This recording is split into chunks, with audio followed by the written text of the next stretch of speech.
E para você que está assistindo o Sócio Rural, gostaria de mandar um grande abraço para a Deagro. A Deagro que está presente em Itapetininga, Capão Bonito, São Miguel Arcanjo e Tatuí. A Deagro fortalece as altas produções de todo o nosso sudoeste paulista. Deagro, fruto da terra.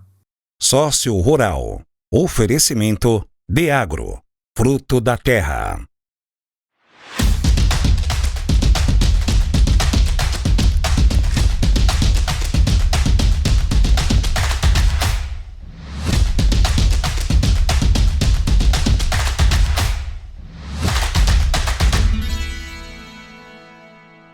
Fala pessoal, tudo bem? Está começando mais um Sócio Rural com oferecimento da Deagro, né? A Deagro a gente sabe que fortalece as altas produções de todo o nosso sudoeste paulista, né? Está presente aqui em Tatuí, Capão Bonito, né? São Miguel Arcanjo e Itapetininga. Bom, quero mandar um abraço também para a Fazenda Alegria dos Pinhais, o Luiz Hermílio de Moraes, né? Um grande parceiro aqui do nosso canal. Né, um grande abraço à administradora Selma, né, grande parceira também. Mandar um abraço também para o Vitor, né, do Borrachão, Suprimentos e Industriais e Agrícolas, também aqui na 5 de novembro. São os parceiros aí do nosso canal até o momento, né? Você que deseja ser parceiro do Sócio Rural, né, entre em contato com a gente, clica aqui no canal, entra no nosso Instagram lá, vai ter uma informação sobre isso. Bom, pessoal, hoje a gente está um episódio diferente. A gente vai falar totalmente sobre agricultura mesmo, né, de uma maneira geral. A gente trouxe um especialista aqui. Na verdade, é uma agricultura regenerativa, né? Um cara que é especialista em gestão e mercado do agro. Ele vai dar a sua visão, seu posicionamento e vai nos passar algumas diretrizes, né, de como está andando o agro, né, na nossa região, a nível estadual e também a nível nacional, né? Uma pessoa que tem uma visão muito ampla. Seja muito bem-vindo, Éder Klinger. É isso aí. Ao nosso Sócio Rural. Bom dia, Rafael. Como é que você tá aí? Tudo bem? Bacana. Pessoal, hoje a gente, né, como eu falei para vocês, a gente vai falar sobre algo muito de uma certa especificidade, né? Então, você que gosta mesmo desse tema, curta, comente, compartilhe. Você que não gosta do tema, faça a mesma coisa, porque com certeza você vai achar em um WhatsApp de alguém do agro que realmente está precisando dessas informações. Bom, vamos começar o nosso Sócio Rural de hoje, falando um pouco sobre a sua carreira, né, Éder? Fala para mim, para se tornar um especialista, para se tornar um agrônomo aí, referência hoje de mercado, você teve que começar. E como foi o seu começo? Bom, primeiramente, obrigado, Rafael. Obrigado aí pelo convite. É um prazer poder estar aqui no Sócio Rural, falando um pouquinho da minha experiência de trabalho dentro do agronegócio. Falar também sobre como todos os caminhos trilharam até aqui. Isso é muito bacana, poder compartilhar com outras pessoas que estão ouvindo. Mas, bom, eu sou natural de Itapeva, né? Nasci aqui perto. Itapeva, que legal. Eu nasci em Itapeva, né? Hoje tenho 30 anos. Mas eu dei meus primeiros passos lá, né? Comecei trabalhando em empresas regionais. A princípio, o objetivo não era nem agronegócio. Meu princípio era muito comum da região se formar em engenheiro industrial madeireira, que era o que mais se falava na época, né? Ali em meados de 2012, que foi quando eu estava terminando o ensino médio. Mas o agronegócio me laçou, né? Meus pais trabalham com agricultura para agricultores, né? Trabalharam por muitos anos para tomateiros. Estava no sangue, estava no DNA. Foi ali que eu dei Eu me identifiquei e acabei dando meu pontapé inicial, né? Consegui a bolsa de agronomia. Eu acabei me formando em 2018, comecei na faculdade de Itapeva, mas acabei concluindo na PUC de São Paulo, né? Que legal. E assim, você é da nossa terra, mas viajou aí, né? Fez umas conexões aí fora, externa, muito boas aí, que isso deu uma bagagem diferente para você, não é? Sim. Eu tive uma escola para mim aqui que foi trabalhar na região, né? Praticamente eu trabalhei por muitos anos no processo de aprendizado. Posso dizer que eu comecei no agronegócio, dei meus primeiros passos em 2013 e em 2, 3 anos foram escolas. Então eu basicamente aprendi. O meu primeiro emprego, na real, eu era piloto de agricultura de precisão. Eu pilotava um quadriciclo, né? Há quanto tempo atrás? Isso foi em 2014. Legal, cara. Eu comecei ali. Hoje tá muito em alta, né? Agricultura de precisão, o pessoal falando bastante. Legal você falar isso daí em 2014 já, o negócio já tava... Foi quando deu um boom, assim, da agricultura de precisão na região. Como todo negócio tem seus altos e baixos, na época foi, né, para nós aqui no interior de São Paulo, foi uma inovação, né? Eu lembro que foi de fato meu primeiro emprego. Eu trabalhei, E eu lembro muito bem que dentro das minhas planilhas eu cheguei a mapear em 2 anos 150 mil hectares na região. Caraca. Foi muita área. Foi quando eu comecei a ter contato com a terra de fato. Porque aí você começa a entender um pouquinho sobre as variáveis que tem na nossa região, né? O estado de São Paulo é um estado muito diverso, né? Tanto cultura quanto em perfil do solo, né? Você tem dentro do mesmo quadro ali um solo argiloso, um solo arenoso, e é isso que faz o agricultor ter grandes desafios aqui no interior de São Paulo, né? Também, por outro lado, mostra o potencial em produtividade. Não é à toa que a gente tem diversos prêmios em soja aí no SESB, porque a gente tem, lógico, profissionais de alta qualidade, mas também a gente tem uma diversidade, né, biológica aqui muito grande, né? Legal. O pessoal fala muito sobre o nosso sudoeste paulista, né? Sobre essa nossa região. De característica, o que você já viu? O que você pensa sobre o sudoeste? Né? A gente fala muitas vezes, estava com um pessoal aqui de seguros na semana passada, a gente estava falando, né? Tipo, né? Mato Grosso do Sul, muitas vezes a questão de seguro quase não se vende muito para aquele lado, porque na verdade é muito estável. Né? Então eles têm uma certa estabilidade. A nossa região não. Então tá sol, tá frio, tá geada, daqui a pouco se transforma e tudo mais. Então esses são muitos desafios. E aqui, na verdade, é um dos maiores consumos mesmo de seguro agrícola. Queria que você falasse um pouco sobre a sua visão, se é isso mesmo, se a gente está num lugar muito volátil, assim, que muda do nada, e que se é um bom lugar que realmente traz diferenciais ou positivos ou negativos para o nosso sudoeste paulista?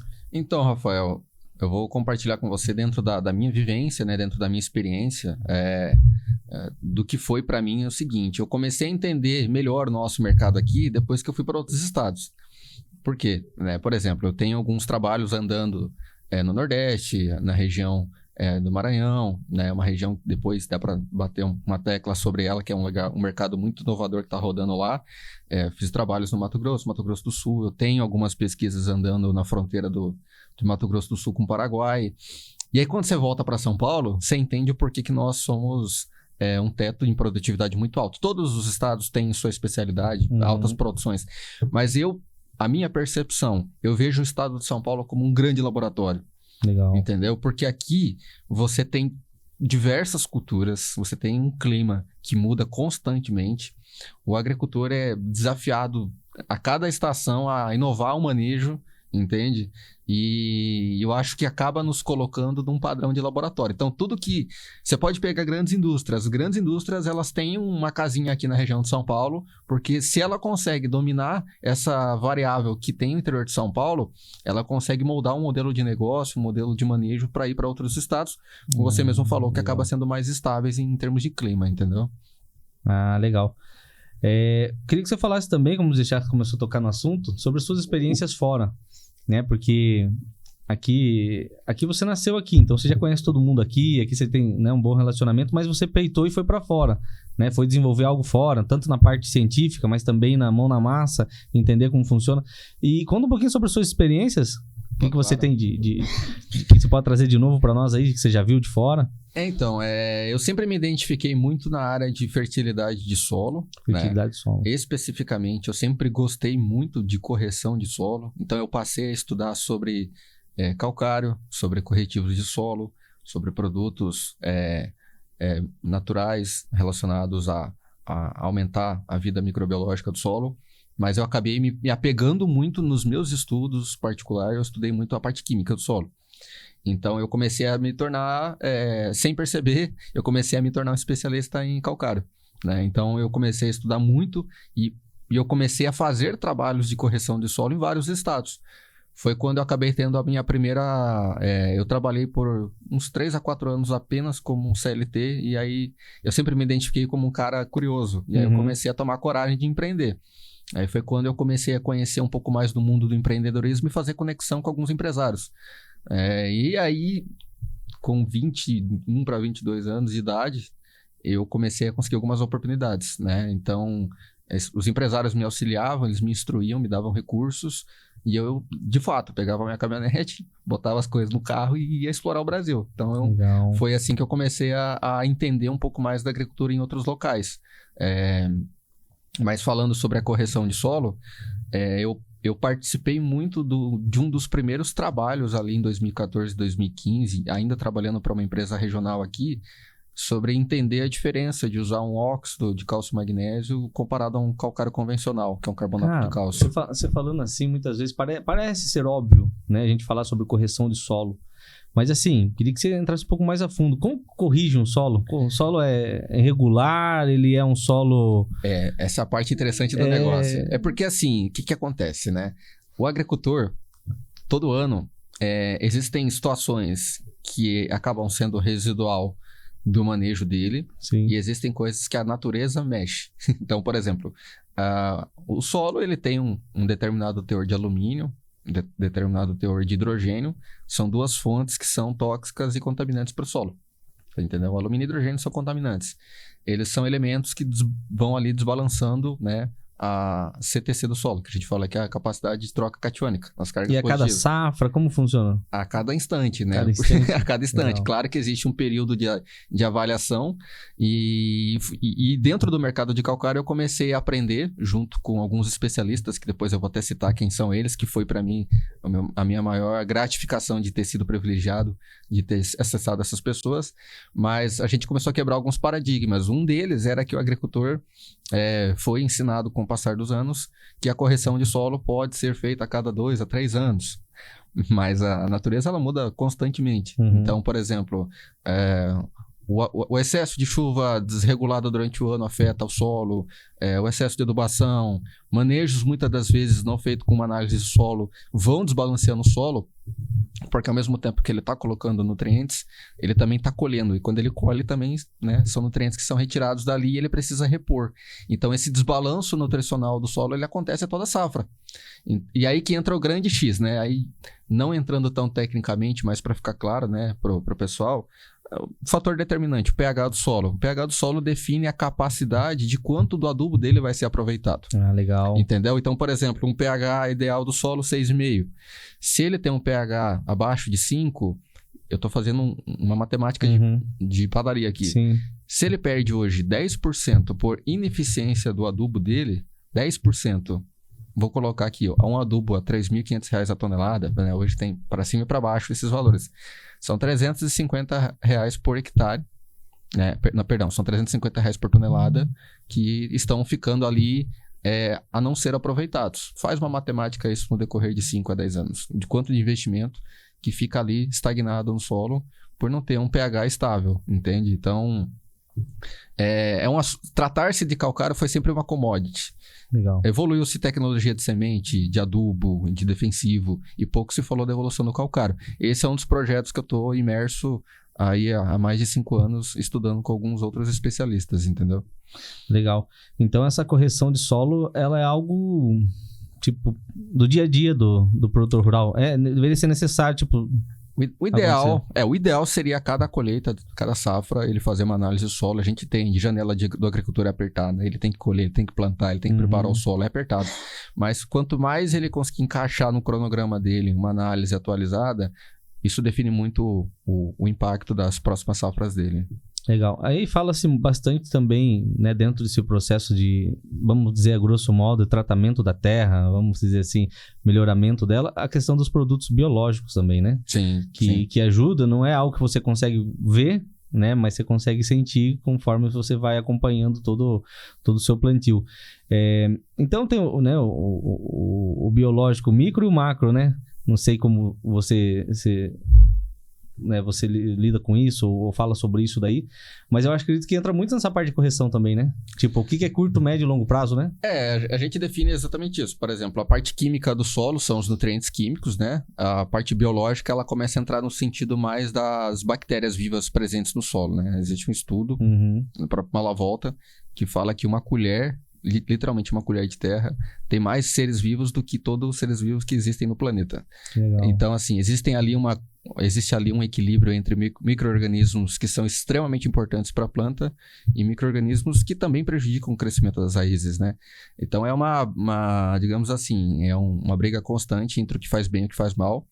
E todas as vezes que o agricultor acaba visando muito a produtividade e esquece de olhar com um pouco mais de atenção e carinho para a vida do solo, uma hora isso vai acabar afetando a produtividade dele e vai ser o momento que a planta vai ficar mais sensível a uma doença.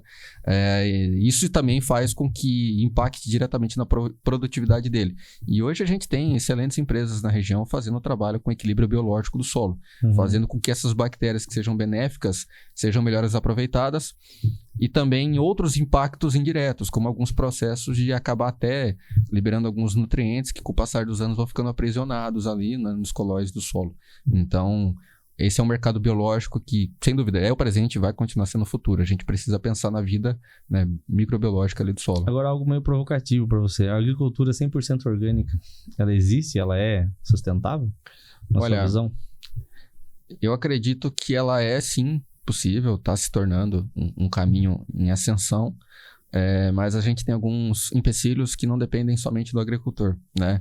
Hoje nós temos taxas de impostos extremamente elevadas para, né, o empresário do agronegócio sabe como as nossas taxas de impostos são altas. Hoje você pensar somente no orgânico, o público consumidor final vai ter que pagar um preço alto, né? E se o agricultor não consegue escoar essa mercadoria que ele produz, ele não fecha a conta. Então, o grande desafio hoje, eu acho que nem está somente na mão do agricultor. Está na gestão que faça com que isso chegue de forma acessível às mãos dos consumidores finais, que somos nós, né? Então, não acho que o agricultor não queira isso. Ele quer, pelo contrário, ele quer. Mas é um grande desafio para ele, porque são muitas barreiras, tanto financeiramente, quanto em termos de estrutura, para que ele possa. E também tem a questão das cadeias, né? Hoje, falando em grandes culturas, soja, milho, feijão, é mais difícil. Você imagina você pegar uma fazenda de 1.000, 2.000, 5.000 hectares e tentar ir para o segmento orgânico. É um desafio, assim, não é impossível, mas é um baita de um desafio. Entendi. Entendeu? Eu vejo em escalas menores. O pessoal fala, né, tem um público aí que fala bastante sobre a questão, né, fertilizante, agrotóxico, veneno e tudo mais. Vocês utilizam muito isso para nos envenenar. Existe uma teoria da conspiração, vamos dizer, em cima disso aí, né? E a gente começa a perceber, cada vez mais que a gente está no agro, a gente começa a olhar e conversar com muita gente e com várias visões diferentes, a gente começa a perceber que, não existe a gente produzir sem esses insumos, né? Não tem como, assim, em grande escala. Vamos pensar, vou produzir uma horta em casa, não tô falando disso daí, né? A gente tá falando, tipo assim, de alimentar nações. Complicado. Você falou da soja, como que vai fazer com a soja? Exato. Como que você vai se proteger de pragas e doenças? Como? Então, é porque o pessoal que acaba não tendo acesso a essa informação, a gente tem que entender que é compreensível em todos os lados. A gente precisa entender muito nosso lado da agricultura, a gente precisa entender também a mentalidade das pessoas que estão na cidade. Inclusive, um dos projetos que eu estou desenvolvendo é justamente isso. É falar a importância de ter a aproximação do campo com a cidade. Legal. Porque, assim, o agricultor, ele não quer usar o defensivo químico, né? Que esse é o termo correto. Ele não quer. Porque o defensivo químico, na verdade, ele já é para ser usado quando a barca já está afundando, no sentido, assim, de entrou um fungo, entrou uma bactéria, entrou uma praga que está derrubando a produção dele. Ele tem que agir rápido, né? Se ele não... E, assim, existem fungos, né? Que... Pega a ferrugem do café, por exemplo. A ferrugem do café, eu trabalho com café há mais de 5 anos. É um dos fungos que mais derruba a produtividade no café. Por quê? Porque ela começou a apontar hoje, daqui 2 dias ela está contaminando uma grande parte. E assim, como que o agricultor, ele está ali, ele tem que fechar a conta dele. Como é que ele vai controlar aquele fungo? Ele vai precisar partir para um princípio mais forte. Então ele vai perder tudo e vai pagar né? Exatamente. Aí como que faz? Não tem como contornar essa situação a não ser partir para o que foi... É como se fosse um antibiótico, né? Você tá muito mal, você tá... Entendeu? Como fosse aquilo que tem que... Aquela ação que tem que ser imediata ali, né? Se não fizer, já era. Exatamente. Então, assim, ele não tem o que fazer. A gente costuma dizer dentro do campo que o químico é quando o airbag estoura. Existem produtos preventivos, mas assim, a gente trabalha com a indústria a céu aberto, né? A gente sabe o que pode fazer, o que está aqui na nossa mão, mas a gente não controla o clima. Então, o agricultor ele usa quando ele precisa. Não é que existe uma grande falta de informação, às vezes, que nós utilizamos apenas, se eu não me engano, 7% das terras para agricultura no Brasil. A gente utiliza somente 7%. E eu não estou incluindo pastagem, estou utilizando agricultura.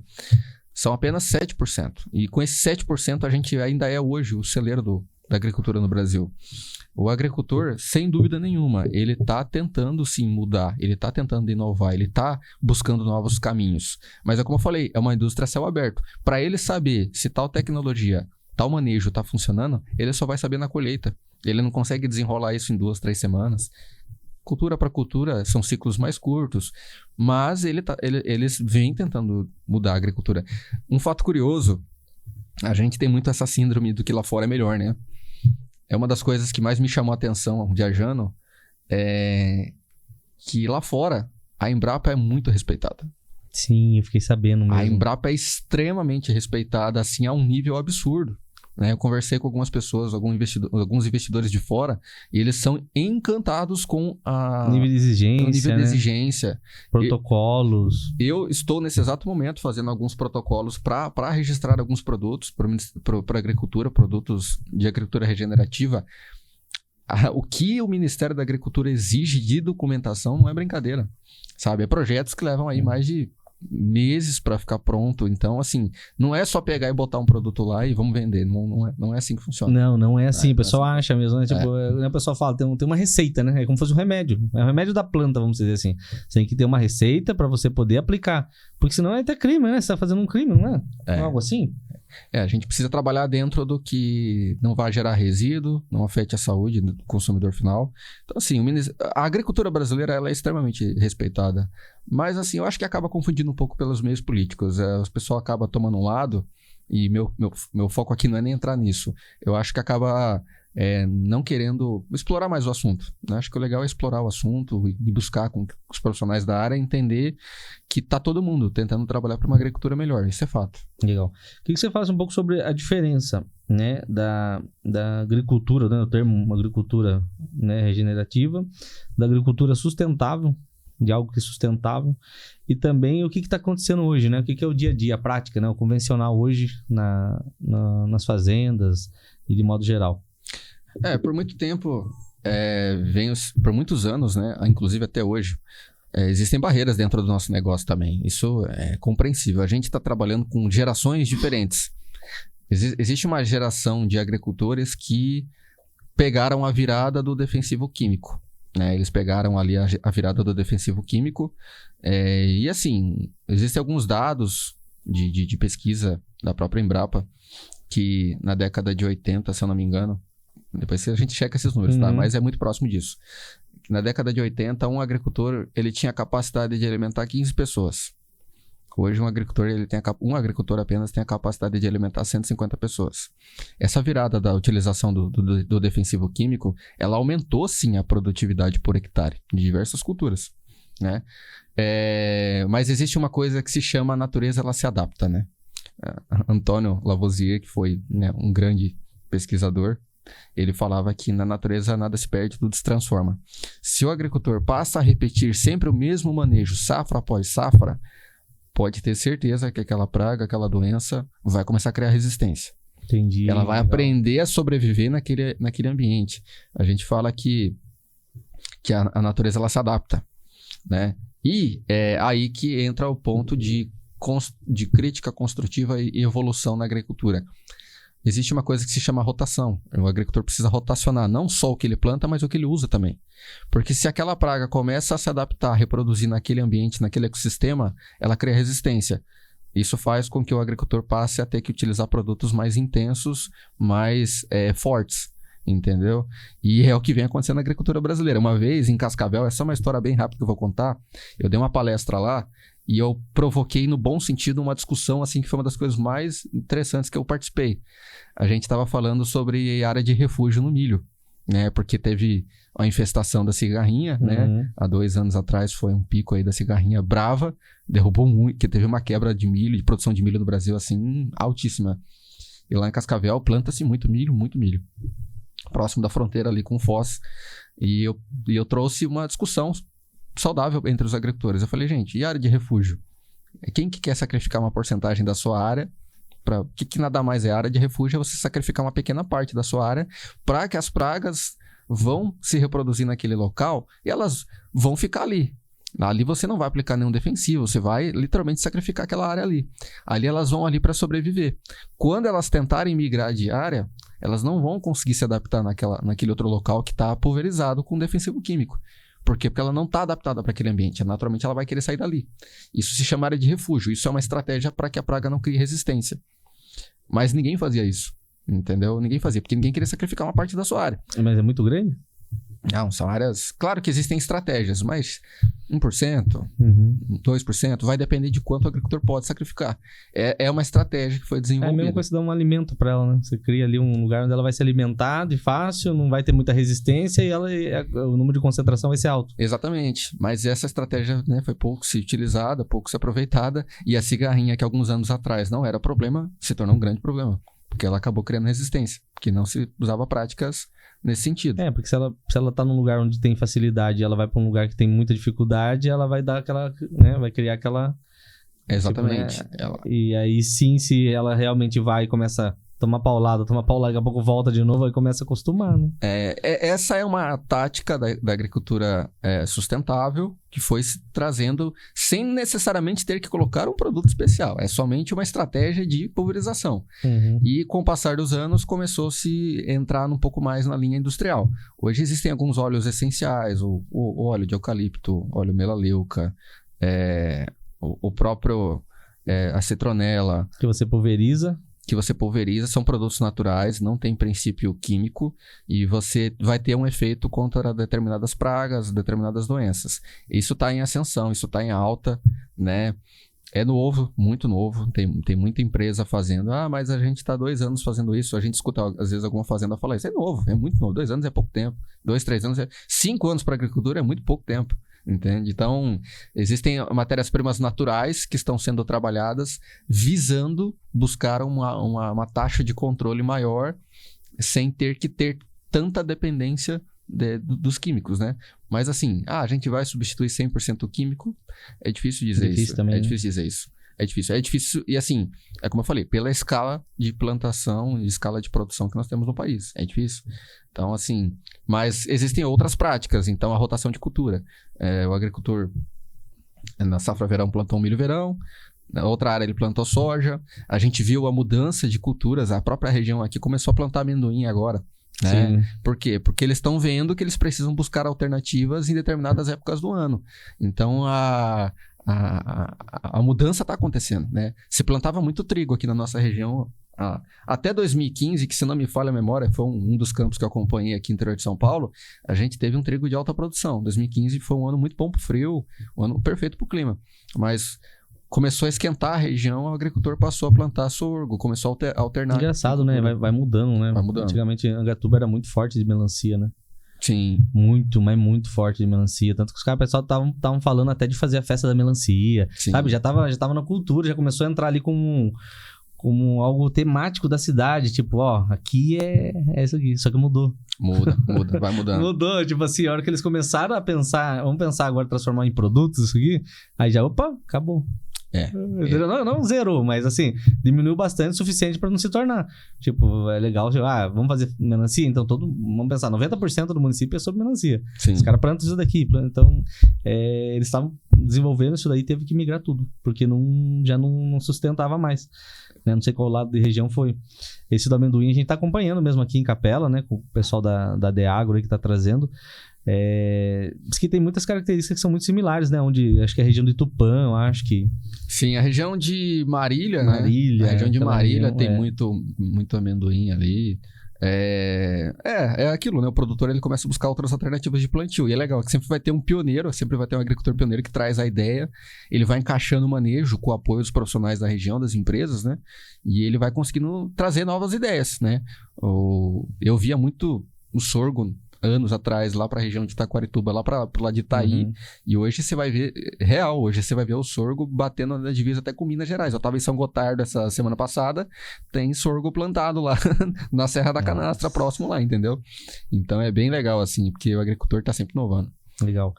Queria que você contasse um pouco sobre os seus trabalhos hoje, né? Entrasse aí, a gente está vendo aí que você está desenvolvendo várias parcerias, inclusive a gente se conheceu ali na Deagro, né, com o Alexandre, né, com o pessoal ali, com o Marco, com o pessoal da Deagro ali, que são nossos parceiros. E numa situação bem, bem bacana, né? Que foi a questão de conhecer o Sérgio, né? O ex-goleiro do Palmeiras, né? Um ídolo palmeirense aí que tava na Deagro, cara. Tipo assim, um dia que a gente foi fazer uma visita técnica lá, a gente teve essa surpresa. Foi bem legal. É porque assim, agora trazendo um pouquinho pro lado mais social, né?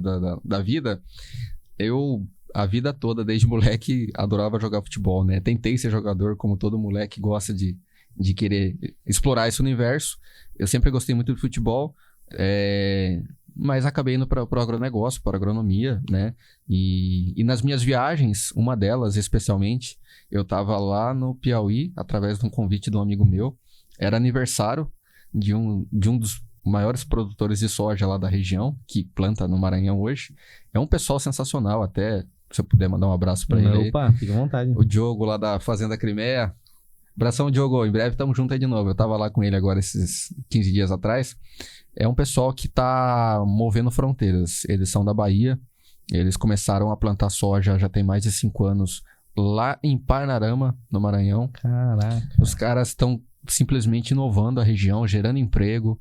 É impressionante que isso tem que ser falado, sabe? Eles saíam da Bahia, lá da região de Luiz Eduardo Magalhães, plantavam lá soja e começaram a desbravar novos mercados. Eles começaram a plantar soja lá e hoje eles são referência em produção de soja. Eles literalmente abriram os caminhos. Antigamente, é bem na divisa com o Piauí. Ali, você saía de Teresina até o Maranhão, dava 2 a 3 horas de carro, estrada de chão. Esses caras estão conseguindo levar o progresso para lá. Asfaltou toda a rodovia que vai para a região do agronegócio, gerando emprego. Era curioso, porque você passava na estrada de chão e você via até pessoas vendendo gasolina em galão na beira da estrada, porque não tinha posto que ia para lá. O pessoal foi literalmente movendo o progresso. Hoje gera emprego, hoje você vê postos de combustíveis sendo construídos. É um ecossistema que vai se formando, né, para poder, né, tipo, eles chutaram a bola agora a gente precisa ir atrás dando suporte. Exatamente. Pra resolver isso. Era algo que né, o Maranhão é um estado que a gente sabe que tá uma taxa de pobreza muito alta, né? Sempre foi. E eles estão levando progresso. E foi justamente foi aí que um dia eu fui fazer uma visita lá com um amigo meu do agro, e ele me apresentou, o Diogo, e a gente acabou virando amigo. E nesse dia do aniversário dele lá na região, ele fez um jogo festivo e ele convidou alguns ex-jogadores do Palmeiras, né? Eu, como palmeirense, fui, e aí a gente conheceu alguns jogadores do Palmeiras, o Júnior, que foi penta, o próprio Sérgio, o Galeano, o pessoal que tava lá do Palmeiras. E nessa resenha eu acabei virando amigo do Sérgio. Tem mais de 2 anos, a gente acabou fazendo uma amizade, e aí amizade, a gente teve algumas oportunidades de sentar tomar café, e a gente identificou algumas oportunidades de publicidade. Eu sempre falei pro Sérgio. O Sérgio é um cara sensacional, porque ele sempre foi um cara que para escutar as suas ideias. Independente do que seja, ele para te ouvir. Legal. E aí eu falei para ele, Sérgio, você sabe que o agronegócio, ele tá em ascensão, tanto no marketing quanto na publicidade. O que você acha de começar a conhecer alguns empresários da região, alguns empresários locais, começar a explorar um pouquinho esse mercado? Ele tem uma agência, né, de esportes. O Sérgio, ele, além de ter agência de esportes, ele é um cara que ele faz uma coisa que eu acho sensacional. Ele conecta pessoas.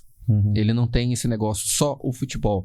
E é legal essa mentalidade de... Eu cresci jogando, treinando. Eu cresci com a mentalidade de um esportista. E o que eu acho legal do esporte é isso. Ele promove conexão, independente do segmento.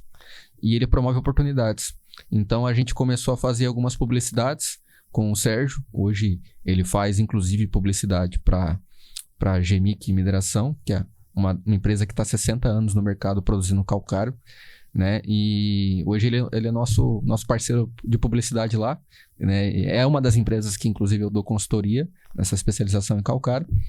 E o Sérgio acabou se tornando esse cara, parceiro aí, que faz publicidade. A gente faz, além de jogos, a gente faz algumas palestras, a gente faz tudo em prol de mostrar o quão é importante, principalmente para as novas gerações que vêm agora, que o esporte ele ensina, ele é da disciplina, ele ensina as regras.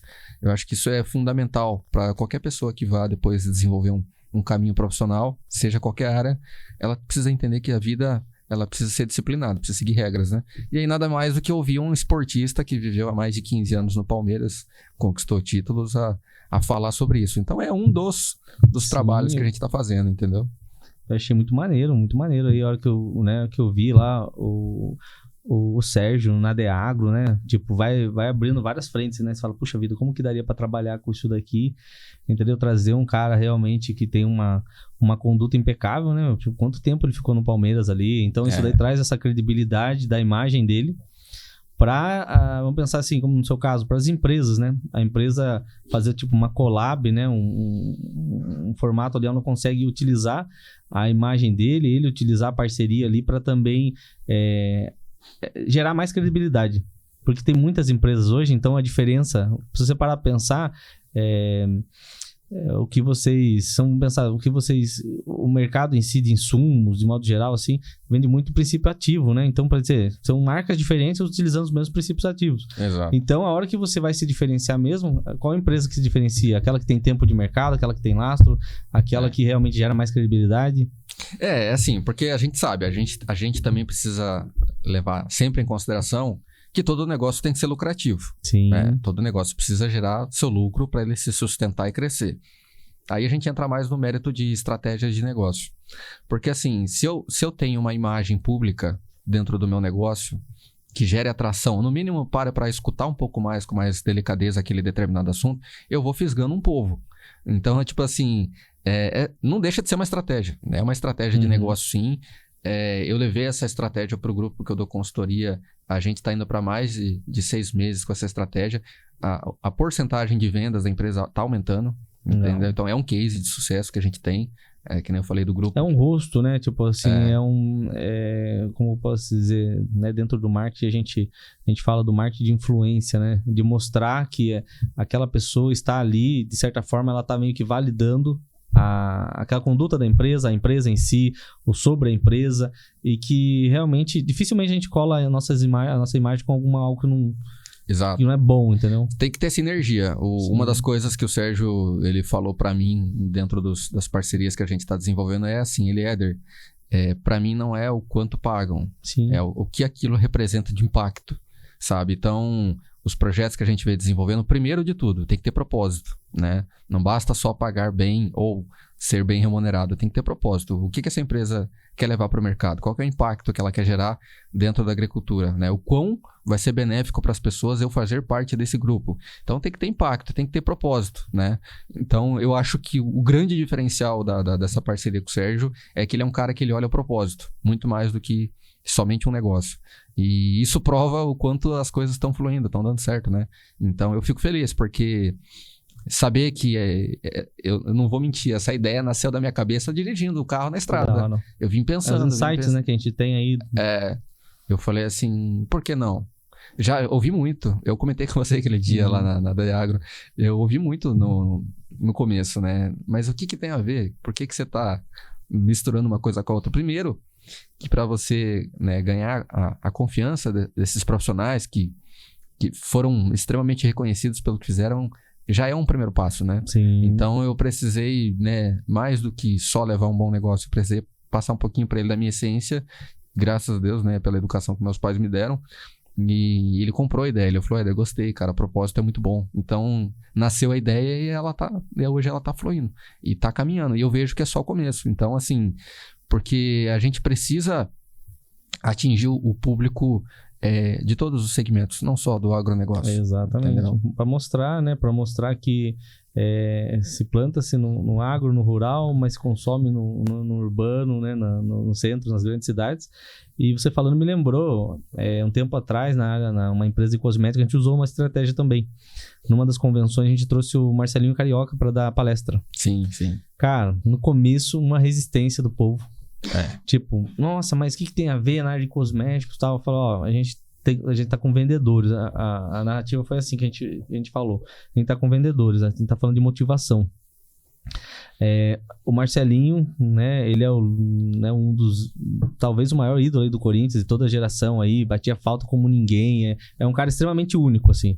E assim, para chegar onde ele chegou, ele passou por diversas dificuldades. E essas dificuldades que a gente quer entender, como que ele passou, como que ele fez, como que ele superou, qual foi o momento que ele falou, puxa vida, vou desistir, mas não vou, eu vou continuar mesmo. Então, isso daí é o dia a dia de todo mundo, né? Do cara que vende, que é o vendedor, do cara que é o empresário, do cara que tá começando agora na escola, no estágio. Então, assim, conecta com todo mundo. E a gente tinha um grupo de vendedores ali e que a gente apostou nessa estratégia, abraçaram a ideia e levaram. Foi a maior palestra, melhor tudo. Chegou no final, todo mundo chorando com a história, com a superação, como foi, né? Ele contou muito sobre a questão de como ele fazia os gols, como que eles planejavam e tal. Isso tudo vai pro dia a dia da pessoa. Vai, mas é isso que é o legal, sabe, Rafael? É porque, assim, você pega hoje um agricultor. Antigamente, quando se falava de meio de comunicação, era somente a televisão. Tanto o agricultor como a gente via uma pessoa pública pela televisão.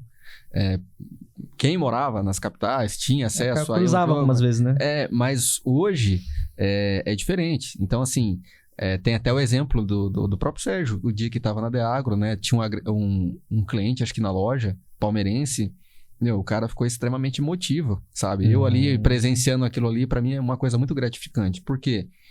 Porque quem dirá que um dia passou na cabeça desse cara que ele ia encontrar com o cara que foi o paredão do Palmeiras em 93, entendeu? Na revenda que ele vai todo dia. Né? Exatamente. Cara, essas coisas que são muito legais na vida, é o propósito que eu te falei, sabe? Porque é uma experiência que pro cara vai ficar marcado, sabe? E aí eu percebo isso quando a gente vai fazer alguns eventos, cara. A gente pega ali um agricultor com seus 70 anos, cara, 50 anos, porque o Sérgio, ele tava ali no futebol no auge na década de 80, 90, os anos 2000, né? O auge dele 90. E, tem muita gente que lembra dele dessa época. O Palmeiras ficou 17 anos sem título, ele tirou o Palmeiras da fila. Cara, o goleiro do título de 93. Aí o cara, ele simplesmente tá de frente com o ídolo dele ali. Entendeu? Então, é mais do que só a gente tratar isso, a gente tem que... Eu acho que a palavra é essa, cara. A gente precisa humanizar os negócios também. Exatamente, nem tudo é por dinheiro, como você falou, né? Nem toda negociação ela precisa ser pautada só pelo lucro em si. Obviamente que a gente é uma empresa, a gente é um comércio, a gente precisa ter esse lucro em si, mas quando você consegue ir para um outro nível, um nível mais profundo das coisas, eu acredito que aí sim você consegue se conectar melhor, você consegue conversar, você consegue ser ouvido. E as empresas hoje tem, como eu falei pra você, tem muita coisa acontecendo. Então a necessidade de quê? Ser ouvido. Exato. Entendeu? Então, assim, a primeira... o Sérgio tá lá? Deixa eu ouvir o que tá acontecendo lá. Quem que é esses caras aí? De onde eles surgiram? Nossa, mas eles contrataram ele, mas é garoto propaganda. Então essas dúvidas é importante. Né? Do que você bater o olho e você falar, pra mim é irrelevante essa empresa. Não. Né? Então, assim, essa empresa tem uma relevância. Olha, eu quero entender mais o que tá acontecendo. Exatamente. Porque, assim, você trazer novidades... a gente tem que abrir espaço para entender que a gente está aprendendo o tempo todo. A gente aprende o tempo todo. Não é porque exatamente a pessoa não é do meu segmento que eu não tenho algo a aprender com ela, sabe? Exatamente. Então, é isso que a gente está percebendo. Está surgindo vários modelos de negócios da agricultura, em termos de publicidade, segmento com as outras áreas, e a gente vê que muitas das vezes os negócios são parecidos, eles têm uma certa sinergia ali. E às vezes a estratégia que eu estou usando numa área do mercado imobiliário vai dar certo no agronegócio, em visão de marketing, entendeu? Então a gente tem muito a aprender. E é isso que a gente está vendo nessa fusão, nessa parceria, que está só começando, né? A gente está só no pontapé inicial aí com essa legal, sempre que você tiver novidade, se quiser trazer aí para linkar o sócio junto com alguma empresa que você está, né, trabalhando, ou algum projeto aí que você pensar, puxa vida, isso aqui eu acho que é legal dar uma, né, colocar uma certa audiência nisso daqui, aí pode usar o nosso canal aí, fica à vontade legal. Também, porque realmente é coisas que somam, né? Eu falo que o sócio rural, ele nasceu com esse propósito da gente trazer informação, seu negócio mais descontraído, nada muito técnico, porque o que conecta bastante é as histórias. Então a gente ficar só falando sobre coisa técnica aqui, cara, o cara técnico se apaixonar. Entendeu? Só que o cara fala, puxa vida, mas quem são esses caras? De onde ele veio? Qual o desafio? O que ele superou? O que ele tá fazendo agora? Então, eu acho que é essa a essência do canal. Eu não queria sair muito dessa essência. Sempre a gente trazer a parte técnica aliada com a parte comportamental, o que tá acontecendo e assim desenvolver boas conversas, cara. Eu acho que realmente esse é o propósito do sócio. Inclusive, até uma das perguntas que eu recebo bastante de amigos, de pessoas, colegas de profissão é assim, Éder, por que você... às vezes eu escuto isso, né? Por que você mistura as coisas? Tem hora que eu não sei se você tá... Né? Eu sou agrônomo, eu trabalho com agricultura, eu respiro o agronegócio todo dia. Tô viajando, graças a Deus, com frequência, uma semana sim, uma semana não. Tô tendo a oportunidade de aprender muito.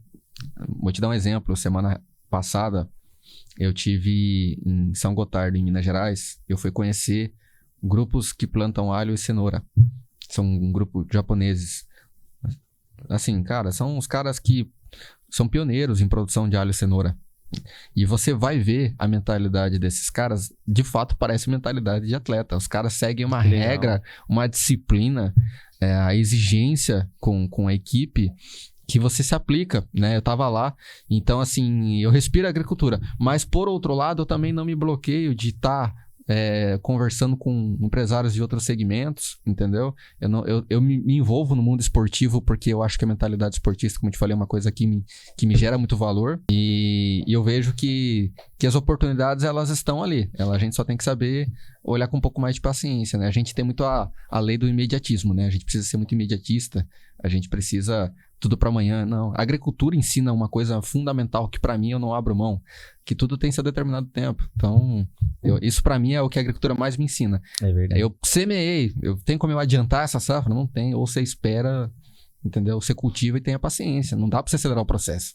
Exatamente. Então, a agricultura ensina. Exatamente, é uma das coisas que o produtor rural, ele trabalha muito essa questão da paciência, né? De entender, de criar aquela expectativa, quanto que eu vou colher, o que vai acontecer. Então, acho que tem essas realmente coisas na cabeça, né? Sobre quando fala sobre plantar e colher. Então, né? A gente tá falando com um especialista mesmo, né? O produtor rural é um especialista em fazer essa gestão da ansiedade, né? Porque imagina só. Exatamente. Puxa vida, o que eu vou fazer e tal. Ele sempre tá pensando no amanhã. Esse cara é um cara que sempre tá pensando no amanhã. Exatamente. Mas foi como eu te falei, eu acho que o fato não só de pessoas públicas como o Sérgio, a gente tava até conversando aqui antes do início, né? E eu tava te falando sobre o quanto a nossa região tem pessoas e projetos sensacionais, Legal. né? Eu tava comentando com você, pouquíssimas pessoas sabem que a gente tem uma pessoa extremamente importante dentro da agricultura aqui do estado de São Paulo, né? O Guilherme Raimundo, que é um dos profissionais aí que fundou o segmento de calcário no estado de São Paulo. Que da hora. Ele hoje ainda é o agrônomo responsável pelo Grupo Mineração. Eu sou um discípulo dele ali, que estou seguindo os passos dele. O Guilherme, ele foi professor na Itapeva, na faculdade. Só que nada mais, é aí que é a parte mais legal. O Guilherme, ele foi orientado no seu mestrado e doutorado. Eu até prometi para mim mesmo que eu não ia deixar passar esse branco nesse podcast. Ele foi orientado nada mais do que pelo Eurípides Malavolta. Que legal. Considerado o pai da agronomia no Brasil.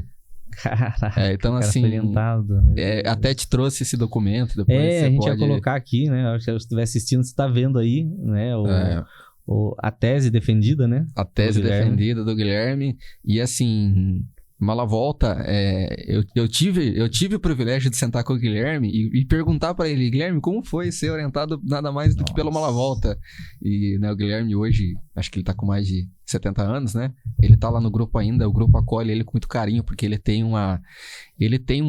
teve um papel fundamental na agricultura brasileira. Ele evoluiu o segmento de calcário no estado de São Paulo, né? Ele foi aluno do Malavolta, ele foi orientado pelo Malavolta. A primeira ideia do calcário calcinado no estado de São Paulo foi pelas mãos do Guilherme. E ele foi aprovado pelo Malavolta. Esse documento que depois vocês vão ver ali, mostra, né, que ele foi... E ele fala que o Malavolta era uma pessoa que era extremamente exigente para ser orientado por ele. Então, assim, acho que, se eu não me engano, o Malavolta orientou por volta de, no máximo, posso estar enganado, mas Ele orientou no máximo 30 pessoas durante toda a carreira dele. Caraca, pouco mesmo. Pouco. E ele é um cara que teve impacto fora do Brasil. Ele teve estudos na Califórnia. Ele é considerado o pai da agronomia do Brasil. Ele tem mais de 800 artigos voltados para a agricultura. Nossa, o cara é monstro demais. Ele basicamente inovou o que se diz em termos de correção e nutrição de solo. Acho que publicou mais de 40 livros. Existem livros do Mala Volta. E o Guilherme foi orientado por ele. E o Guilherme, junto com ele, eles começaram juntos esse projeto de inovação do calcário, né? No estado de São Paulo, nasceu dali. Então, assim, eu tô falando de uma pessoa que teve gente que já deve ter tido aula com o Guilherme e não sabe dessa história. Então, assim, uma das coisas que eu acho muito legal que eu te falei dessa conexão, de sair desbravando, é ir descobrindo essas histórias pelo caminho, né? E a parte que, para mim, assim, é mais gratificante, satisfatória, que aí tá dentro do meu projeto de carreira, foi ter recebido a oportunidade, né, da mão dele, do grupo, em falar assim, a continuidade do legado tá aí, é só continuar. Então, é uma das coisas que me motiva a seguir em frente dentro do segmento de correção, fertilidade do solo. Entendeu? Que legal. Cara, uma baita história. Você acha que ficou alguma coisa que a gente precisava falar que não foi abordado? Não, eu acho que a gente falou muita coisa positiva aqui, né? Acho que se a gente for falar mesmo que dá pra falar aqui, a gente vai ficar muitas horas, né? Que legal. Mas pra mim é extremamente gratificante poder estar compartilhando um pouquinho. Tudo que eu falei aqui tá dentro da minha experiência de vida, né? Nem tudo é seguido via de regra, é a forma como eu enxergo, como eu absorvo as coisas, né? Espero que se alguém se identificar com a minha história, eu vou ficar feliz, porque as oportunidades estão aí pra todo mundo. Então eu saí de Itapeva. A vida, como para todo mundo, colocou várias barreiras e desafios, mas o que eu levo para mim é isso, sabe, Rafael? A gente tá sempre colhendo. A gente tem muito hábito de falar assim, na vida a gente colhe o que planta, só que a gente esquece que na vida são várias safras, não é uma única safra. Então, às vezes você fez um projeto, você colheu aquilo, próxima safra, qual que é o próximo passo, entendeu? Exatamente. E quem sempre tá plantando, sempre tá colhendo. Né? Exatamente.